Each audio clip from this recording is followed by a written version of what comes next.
अस्सलाम वालेकुम व्यूअर्स, आप सब कैसे हैं। आज हम बनाएंगे डायनामाइट रैप जो कि बहुत मजे का बनेगा। रेसिपी स्टार्ट करते हैं। देखिए व्यूअर्स, मैंने एक बटर पेपर लिया, उसको नीचे बिछाया, एक मैंने टोर्टिला ब्रेड ली है। तो ये मेरे पास है डायनामाइट सॉस, इसका लिंक आपको डिस्क्रिप्शन में मिल जाएगा। ये बहुत ही मजे की बनती है। देखें बाजार से जो हम सॉस लेते हैं तो वो देखें कितनी महंगी मिलती है।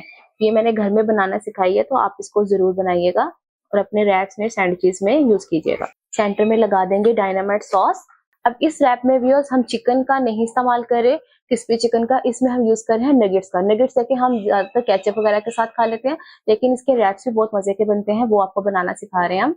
सबसे पहले हम लेटस की ऐसे एक लाइन लगाएंगे, बिस्मिल्लाहिर्रहमानिर्रहीम। अब इसके ऊपर हम ये जो फ्राई करके हमने नगेट्स रखे हैं, तो इसको हम ऐसे रखते जाएंगे। सॉस अपने टेस्ट के अकॉर्डिंग आप कम और ज्यादा भी लगा सकते हैं।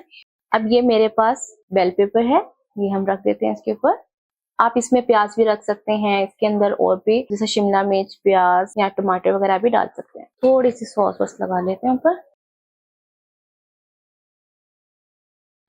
यहाँ से नीचे से हमने ऐसे कवर कर लेना है इसको। देखिए भैया, हमारा मजेदार सा डायनामाइट रैप बन के रेडी हो गया है। फाइनल लुक के साथ सर्व करते हैं। देखिए भैया, हमारा डायनामाइट रैप बन के रेडी हो गया है। आप मुझे कमेंट बॉक्स में बताइएगा आपको रेसिपी कैसे लगी। इंशाल्लाह मैं नई रेसिपी के साथ हाजिर होंगी। अल्लाह हाफिज।